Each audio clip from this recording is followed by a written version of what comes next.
स्वागत है मित्रों आप सभी का इलेक्ट्रॉनिक स्टडी यूट्यूब चैनल पर। नमस्कार आप सभी को। यहाँ पर अपने इस वीडियो में हम बात करने वाले हैं आपके CTET जो आपका पेपर 2 है, उसमें जब सामाजिक अध्ययन की आप बात करते हो, सोशल साइंस कह लीजिए आप या सोशल स्टडीज़ कह लीजिए, 60 मार्क्स का आपका पेपर आता है, ये 60 नंबर का। और उसमें यहाँ पर हम शुरुआत कर रहे हैं अपने कुछ मल्टीपल चॉइस क्वेश्चंस को लेकर के जो आपके प्रीवियस ईयर में पूछे गए थे और जिनके आगामी परीक्षा में आपके पूछे जाने की प्रबल संभावना है। तो चलिए शुरू करते हैं। यहाँ पर इस वीडियो को देखते हैं कि किस प्रकार के क्वेश्चंस हमें यहाँ पर देखने को मिलते हैं। जो आपका 31 नंबर का क्वेश्चन है, इसमें पूछा गया है यहाँ पर 12वीं सदी में कीरा मुखियाओं ने जिस क्षेत्र पर शासन किया था वह वर्तमान में कहाँ स्थित है या किस राज्य में आपको इनका क्षेत्र देखने को मिलता है। यहाँ पर ऑप्शंस में उत्तराखंड, उत्तर प्रदेश, पंजाब, हरियाणा दिया हुआ है, छत्तीसगढ़, मध्य प्रदेश है और झारखंड और बिहार दिया हुआ है। आप लोगों को मैं बता दूँ, जब आप बात करते हो कीरा मुखियाओं को लेकर के 12वीं सदी की बात, उस समय उनका जो प्रभुत्व था वो आज के छत्तीसगढ़ और मध्य प्रदेश राज्य में जो है देखने को मिलता है। तो आपका जो करेक्ट आंसर आएगा यहाँ से तीसरा आएगा। एक और सवाल की तरफ चलते हैं। 32 नंबर में लिखा हुआ निम्नलिखित में से कौन सा राज्यों का संयोजन त्रिविभाजन संघर्ष में शामिल था। त्रिविभाजन संघर्ष की यहाँ पर बात की गई है। तो जब आप यहाँ पर 32 नंबर क्वेश्चन की बात करते हो, राष्ट्रकूट पाल दिया है, गुर्जर प्रतिहार है, इसी में और बाकी ऑप्शंस आपके दिए हुए हैं। तो 32 नंबर के क्वेश्चन में आप अगर आंसर की बात करते हो तो ये है आपका राष्ट्रकूट, पाल और गुर्जर प्रतिहार करके। थोड़ा सा मैं डिटेल में आपको बता दूँ। यहाँ पर करेक्ट आंसर आपका पहला आएगा। जब आप हर्षवर्धन की बात करते हो तो हर्ष की मृत्यु के बाद उत्तर भारत में 3 उभरती शक्तियाँ राष्ट्रकूट, पाल और गुर्जर प्रतिहार जो है राज्यों का संयोजन त्रिविभाजन संघर्ष में शामिल था। तो हर्षवर्धन या हर्ष की मृत्यु के बाद ये चीज़ें देखने को मिलती है नॉर्थ इंडिया की जब भी आप बात करते हो। तो गुर्जर प्रतिहार शासकों ने इस त्रिविभाजन संघर्ष में विजय प्राप्त की थी। ध्यान दीजिएगा, अगर आप त्रिविभाजन की बात करते हो तो इन्होंने इसमें विजय पाई थी और ये बात है नॉर्थ इंडिया की हर्ष की मृत्यु के बाद। एक और सवाल पर चलते हैं। निम्नलिखित में से किस पर ब्रिटिश संसद द्वारा महाभियोग चलाया गया था। टीबी मैकॉले, यहाँ पर कॉर्नवालिस है, चार्ल्स क्लाइव दिया हुआ है, वॉरेन हेस्टिंग्स हैं। अगर आप 33 नंबर क्वेश्चन की बात करते हो यहाँ पर, तो आपको याद होगा पिट्स इंडिया एक्ट 1784, 1784 का पिट्स इंडिया एक्ट, उसके विरोध में इस्तीफा देने के कारण वॉरेन हेस्टिंग्स पर बर्क द्वारा महाभियोग लगाया गया था। तो यहाँ पर जो आपके आंसर आएगा वो है कौन है, वॉरेन हेस्टिंग्स हैं। लेकिन बाद में 1795 यानी 1795 में उन्हें इन आरोपों से मुक्त भी कर दिया गया था। तो ये भी यहाँ से ध्यान रखिएगा आपका कि 1784 में 1784 में जो है वो पिट्स इंडिया एक्ट आया था और ऐसे में जो बर्क थे उनके द्वारा वॉरेन हेस्टिंग्स पर महाभियोग लगाया गया था। एक और सवाल की तरफ चलते हैं। निम्नलिखित में से ग्रहों का कौन सा संयोजन गैसीय ग्रह कहलाता है। Brihaspati, Shani, Uranus, Neptune. अच्छा, ये सारी चीज़ें तो आपकी लिखी हुई हैं, मैं ऑप्शंस नहीं पढ़ता हूँ अदरवाइज़ और ऐसे में समझ जाएगा। आपको मैं बता दूं, जब भी आप ग्रहों की बात करते हो तो आपके पूरे सौर मंडल में, सोलर सिस्टम में 8 ग्रह देखने को मिलते हैं। ठीक है जी, कैसे देखने को मिलते हैं थोड़ा सा मैं आपको बता दे रहा हूँ यहाँ पे। इन्हें आप कुछ ऐसे समझ सकते हो, मरकरी, वीनस, अर्थ, मार्स, जुपिटर, सैटर्न, यूरेनस और यहाँ पर नेपच्यून है। ठीक है, तो आप इसे ऐसे याद भी रख सकते हो कि move Michael Jackson around the sun. क्या है, MVE से move, MJ for Michael Jackson, around the sun, मतलब यहाँ पर सन है, सूर्य है, इससे दूरी के हिसाब से ये जो ग्रह हैं वो मैंने एकदम सीक्वेंस में बताए हुए हैं आपको। मरकरी, वीनस यानी बुध है, शुक्र है, आपका पृथ्वी है, मंगल, बृहस्पति, शनि, अरुण और वरुण, ये आपके ग्रह देखने को मिलते हैं। दोस्तों इसमें से जो आपके स्टार्टिंग के 4 ग्रह हैं, मरकरी, वीनस, अर्थ और मार्स, ये इतने ग्रह, इन्हें हम आपके स्थलीय ग्रह की संज्ञा दे देते हैं और बाद वाले जो ग्रह हैं उन्हें हम गैसीय ग्रहों की संज्ञा देते हैं।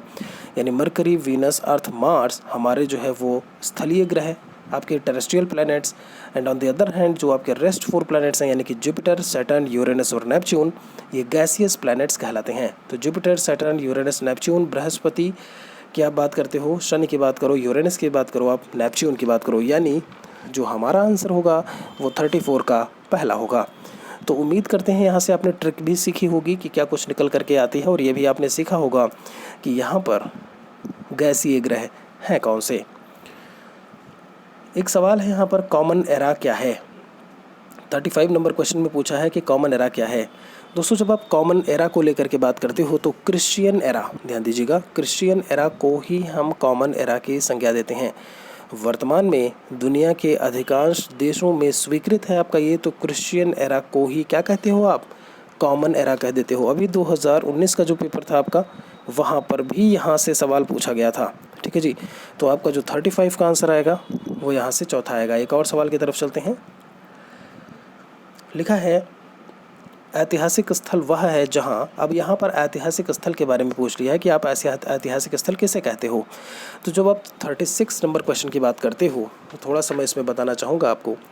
वह स्थल जहाँ अतीत के स्मृति शेष या अवशेष जो है वो आपको देखने को मिलते हैं।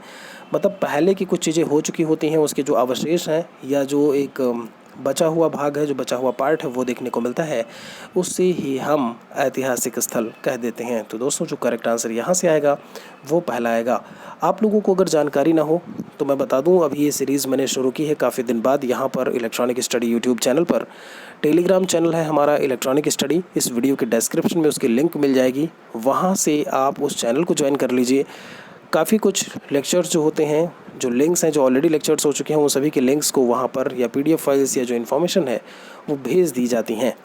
आगे चलते हैं। इसमें 37 नंबर सवाल में लिखा हुआ है, वर्णों में जातियाँ क्यों उत्पन्न हुई जो भारतीय समाज को संगठित करने का आधार बन गई। अब यहाँ पर अगर आप वर्णों में जातियों को लेकर के बात करते हो, और ये रहा पूरा आपका सवाल, इसमें जो भी बातें बताई गई हैं, तो अगर मैं बात करूं यहाँ पर 7वीं सदी की बात है, मेरी बात बहुत ध्यान से सुनिएगा। 7वीं सदी या शताब्दी में लोगों की सामाजिक और आर्थिक आवश्यकताओं में नियमित विस्तार के कारण नए कौशल से या नए कौशलों से संपन्न लोगों की ज़रूरत पड़ी, नई नई चीज़ों की ज़रूरत पड़ी। हुआ ये कि जिससे वर्णों में जातियाँ उत्पन्न होने लगी। मैं 7वीं शताब्दी की बात कर रहा हूँ। जो भारतीय समाज को, उसके बाद क्या था कि जो भारतीय समाज को संगठित करने का आधार बन गई थी। प्रारंभ में अगर हम भारतीय समाज को लेकर के बात करें तो 4 वर्ण देखने को मिलते थे, ब्राह्मण, क्षत्रिय, वैश्य और शूद्र, ठीक है जी। तो जब आप 37 नंबर क्वेश्चन की बात करते हो 37 में, तो जो आपका आंसर आएगा यहाँ पर, नए कौशलों को संपन्न करने की ज़रूरत थी, यहाँ पर चौथा आंसर आएगा। एक और सवाल की तरफ चलते हैं। यहाँ से लिखा है, निम्नलिखित में से किस आदिवासी समाज को खेल में विभाजित किया गया। संथाल है, भील है, गौंड है या अहोम है। आप लोगों को मैं बता दूं, जब आप 38 नंबर क्वेश्चन की बात करते हो 38 नंबर सवाल के बारे में, तो अहोम जो जाति है आपकी, आप ये आदिवासी समाज की को बात कर लो, जो अहोम है, खेल में विभाजित किया गया है उन्हें। तो आपका जो करेक्ट आंसर आएगा 38 में, वो आपका चौथा आएगा यहाँ से, ठीक है जी। अब अगर मैं 39 नंबर क्वेश्चन की बात करूँ, यहाँ पर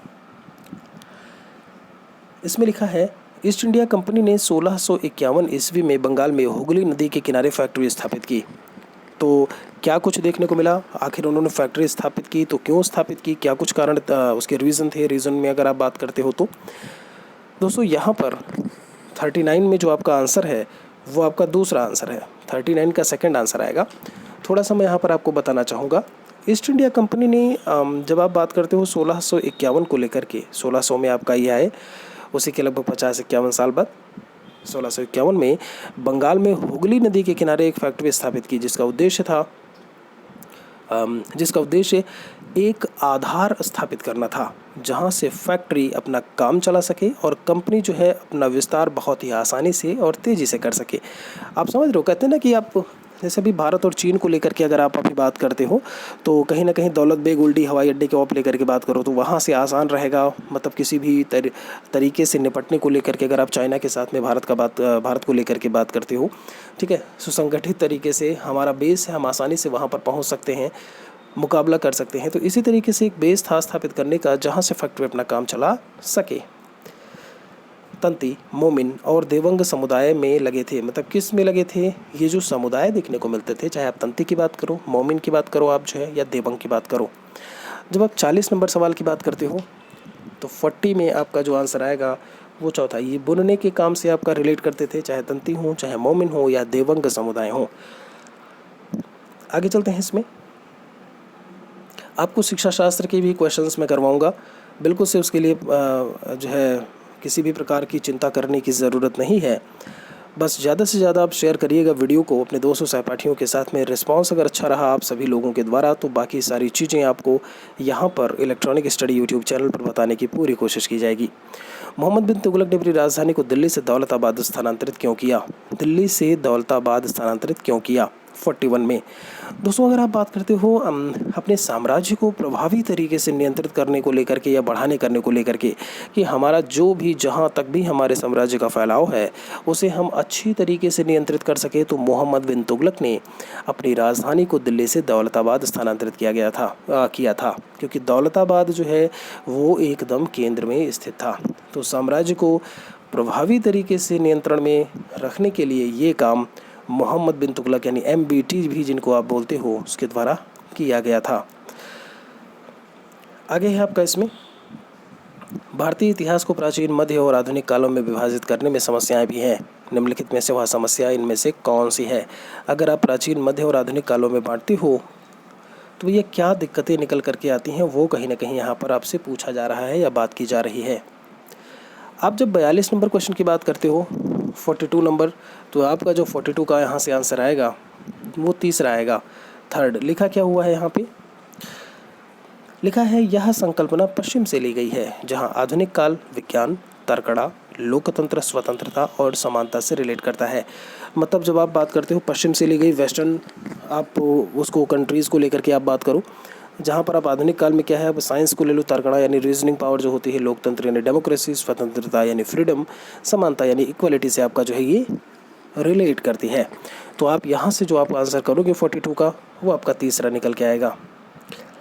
एक और सवाल है, बागान जो वाणिज्यिक कृषि का एक प्रकार है को भारी मात्रा में किसकी आवश्यकता होती है? अगर आप बागान को लेकर के बात करते हो 43 नंबर में, तो 43 का जो आपका आंसर आएगा, अगर आप 43 की बात करते हो तो आपका आंसर पहला होगा। यहाँ पर लिखा है अगर आप कॉमर्शियल एग्रीकल्चर को लेकर के बात करते हो तो एक प्रकार का है बागान जिसमें भारी मात्रा में ज़रूरत होती है पूंजी और भूमि की। 43 का आंसर, 43 का आंसर पहला आएगा। 44 नंबर की अगर मैं बात करूं, अहमदाबाद सूती वस्त्र उद्योग का गढ़ या केंद्र है। सूती वस्त्र उद्योग का केंद्र है आपका। निम्नलिखित में से कौन सा कारक अहमदाबाद में वस्त्र उद्योगों के फलने फूलने के लिए उत्तरदायी है या फिर जिम्मेदार है? अगर आप यहाँ से इसे बात करते हो लेकर के, ठीक है जी। तो 44 की अगर आप बात करोगे तो 44 का जो आपका आंसर है वो यहाँ से तीसरा आएगा। आपको मैं बता दूँ यहाँ पर जो केंद्र है, जो गढ़ है, मैं थोड़ा सा एक्सप्लेन करूँगा इसमें। अहमदाबाद में वस्त्र उद्योगों के फलने फूलने का सबसे बड़ा कारण ये है कि इसके आसपास जो है काली मिट्टी का एक बहुत बड़ा क्षेत्र आपको देखने को मिलेगा, क्योंकि गुजरात में आप देखते होंगे कपास के लिए उपयोगी काली मिट्टी, गुजरात में उसकी बहुलता, अधिकता, और ऐसे में आसपास के क्षेत्र में काली मिट्टी का जो एक बृहद क्षेत्र आपको देखने को मिलेगा जो कपास की खेती के लिए उपयुक्त परिस्थितियों का निर्माण करता है। तो 44 का आंसर आपका तीसरा होगा, क्योंकि काली मिट्टी में ही आप कपास बहुत अच्छे से उगाते हो, या कपास की खेती के लिए काली मिट्टी सबसे ज़्यादा इम्पोर्टेंट है। पित्रादुरा था या थी? आखिर पित्रादुरा क्या है, क्या था, क्या थी? आपको मैं बताना चाहूँगा यूनानी देवता। यहाँ पर धात्विक की तकनीकी है आपका, भवनों को सजाने की शैली या फिर उत्तराधिकार की भूमिका। तो जो 45 नंबर यहाँ पर 43 का जो आपका आंसर आएगा वो तीसरा आएगा। यहाँ पर भवनों को सजाने की एक जो शैली थी, जब आप भवनों को सजाने की शैली के बारे में बात करते हो उसे हम पित्रादुरा कहते हैं। दोस्तों फ़िलहाल इस वीडियो में हम यहीं पर रुकेंगे। एक बार आप कमेंट में ज़रूर बताइएगा कि SST का आपका पहला MCQ का आपका जो ये सेशन था पूरा, वो आपको कैसा लगा। वीडियो को लाइक आप ज़रूर कर दीजिएगा, कुछ अच्छा लगा हो तो चैनल सब्सक्राइब कर लीजिए, रेड बेल आइकन के साथ में ऑल नोटिफिकेशन सेलेक्ट करें। हम आपसे मिलेंगे एक और लेक्चर में। इसी के आगे के क्वेश्चंस बिल्कुल से तैयार हैं, हम आपको एक्सप्लेन करेंगे उसे जल्दी ही। मिलते हैं एक और वीडियो के साथ में। शुक्रिया आप सभी का, तब तक के लिए।